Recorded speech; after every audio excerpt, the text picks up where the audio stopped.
വിനായകൻ ചേട്ടൻ ശരിക്കും എങ്ങനെയാണ് സെറ്റില്? അദ്ദേഹം ഭയങ്കര പ്രൊഫഷണൽ ആയിട്ടുള്ള ഒരു ആക്ടറാണ്. അപ്പം പിന്നെ ഈ കഥാപാത്രം എന്താണെന്നും ഒക്കെ കൃത്യമായിട്ട് മനസ്സിലാക്കി അതിന് ആ കഥാപാത്രത്തിന്റെ ഒരു കൈൻഡ് ഓഫ് മാനസൻസും പരിപാടികൾ എന്തായിരിക്കണമെന്ന് കൃത്യമായിട്ട് ഒരു ഡിസൈനിങ് നടത്തിയിട്ടാണ് വന്നിരിക്കുന്നത്. പിന്നെ പർട്ടിക്കുലർ സീൻസിൽ പോലും ജിം ചേട്ടനൊക്കെ കറക്റ്റ് ആയിട്ട് അറിയാൻ പറ്റും. കാരണം ഒരുപാട് മിക്കവാറും സീൻസിലൊക്കെ ഇവർ ഒരുമിച്ചായിരുന്നു.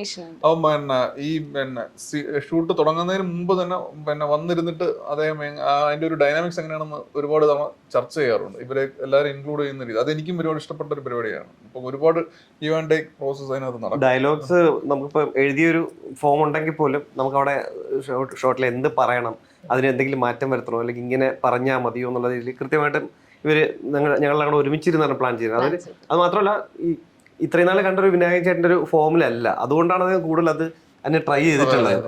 അത് ആ ഒരു പുതുമ കൊണ്ടുവരാനായിട്ട് മാക്സിമം ഭയങ്കര കോപ്പറേറ്റ് ചെയ്ത് ഭയങ്കര ഗംഭീരമായിട്ട് ചെയ്തിട്ടുണ്ട്.